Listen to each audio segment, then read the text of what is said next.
Hey everybody, I hope you're doing well today. I wanted to take a second to invite you to visit my new project, bradcartwright.com. 2 years in the making, I have created a website that has all of the resources you will need in order to be successful on the upcoming May 2020 IB or AP exams. You will find at Brad Cartwright video lessons, notes, slides, key terms, practice questions, and other key components to ensure your success this May. So head on over to bradcartwright.com. You can create a new account with no credit card. Check out all of the free previews, and as a special offer, put in the coupon code MAY2020 to get a discount on all of your purchases. And just to give you an idea of what it looks like over there, check out this video coming up right now.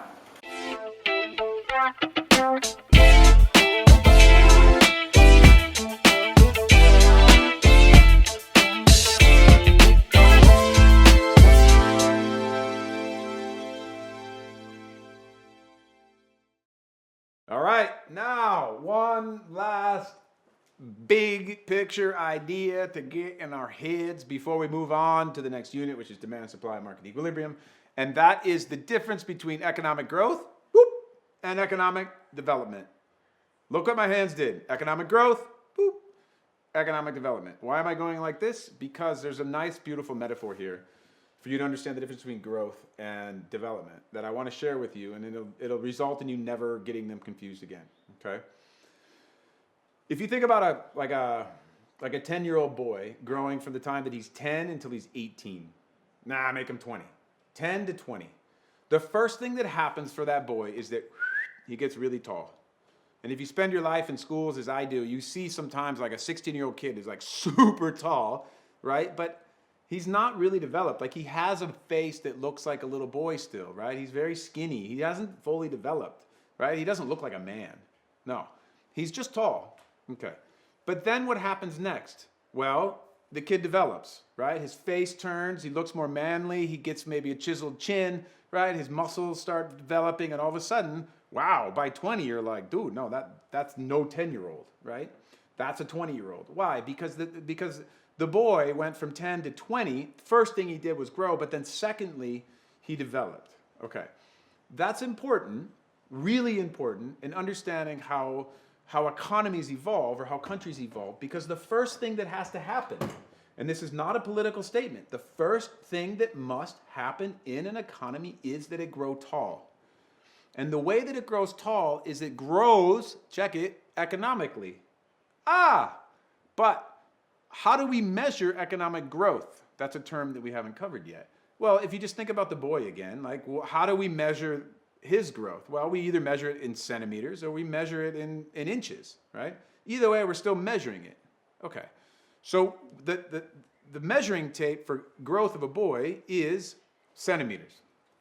The measuring tape for a country is something called gross domestic product, which you don't need to understand the concept of what gross domestic product is. If you just understand that what gross domestic product means, is it's a measurement of all economic activity going on in an economy in a given year. But the first thing that all countries do first is grow, because what is unavoidable in capitalism is that somebody's going to be the boss and somebody's going to be the worker. And the boss always makes more money than the worker. So the owner of the business gets richer faster than the worker. And so if you take that into an economic, like a macroeconomic idea, the first thing that's going to happen in any country is it's going to grow tall. Okay. Which means that by definition of capitalism, it's going to create growth quickly and unevenly. Did you hear that? Capitalism, free markets create growth. You have people that get really rich, but it happens to a few.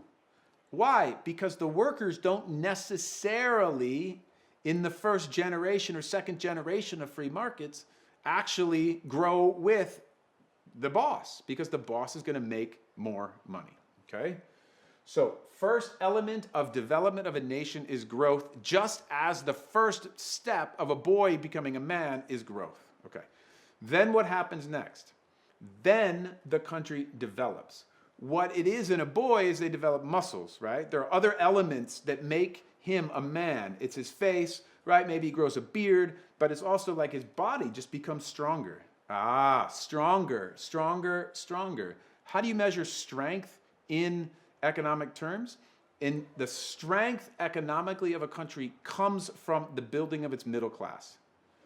Okay? And the middle class, if you look at all, quote, developed nations on this planet, the largest class of people is not the poor, not the wealthy, it's the middle.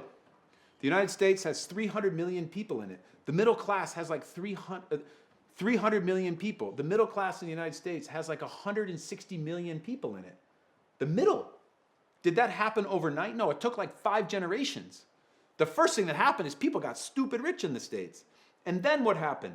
Then over generationally, people got more educated. They got more diverse in what they could work on. There were more job opportunities, and all of a sudden you have a middle class. And if you're wondering what middle class is in a typical nation, I always think of middle class as just like people that go to the movies. When you see people who are going out to the movies and going to dinner, then the movies, they're wasting money. Why? Because you can eat at home for a lot more inexpensively than you can go out to dinner. And also you can just watch stuff on YouTube, for goodness sakes. It doesn't cost you anything, right? So the middle class is wasting money when they go to the movies. Okay, why? Because they got it. They have it. Okay, excellent. So development happens second. And so one of the big tensions that you're going to have to struggle with when you're an economist is to think about growth being good, but development being better. Growth is good, development better. Growth is good, development better. Okay? Or the first thing, if you want a developed nation, you must do is reward those who are wealthy and enable them to prosper, because wealthy people create business opportunities for other people, create wealth for governments, and then governments can invest in healthcare, can invest in education, and you get the middle class. But the thing is, it takes generations, and that's where all this political, tension comes in. And people have the right to live a decent life, and they demand it from their country, from their government rather, and that can only come through democracy, that the underclasses get represented appropriately in the government. Okay, all of that, just that now you get it, okay? So what are those other things of development that we use, or other measurements of development? We know growth is gross domestic product. The other things, just to lay them out there, are things like health indicators, education indicators, and just like overall social welfare. So what are those? Well, one of the things that is a sign of growth is infant mortality rates, right? The lower the infant mortality rate, those are children dying under the age of 1, that more developed a country is considered. What's the basic literacy rate? What are the life expectancy? What is the minimum, not the minimum wage, but like the basic standard of living is established by this developed nation. So we look at multiple things to understand development, not just growth, which is just like looking at a boy, right? You get the whole metaphor, it works really well. All right, so now let's look at the terms here, and then we'll close up this video. Okay. Economic growth is simply a measurement of the change in a country's national output or gross domestic product. This could be referred to as gross national income as well. You'll study this in macroeconomics. Gross domestic product and gross national income are pretty much the exact same thing, and just a measure of two different things, okay? And therefore, economic growth does not say very much about the actual welfare of the people in the economy. What it does is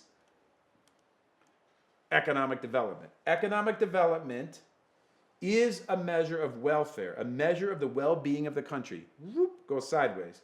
It is usually to measure economic, or is usual to measure economic development, not just in monetary terms, like growth, such as GDP, but also in terms of other indicators, such as education indicators, health indicators, and social indicators.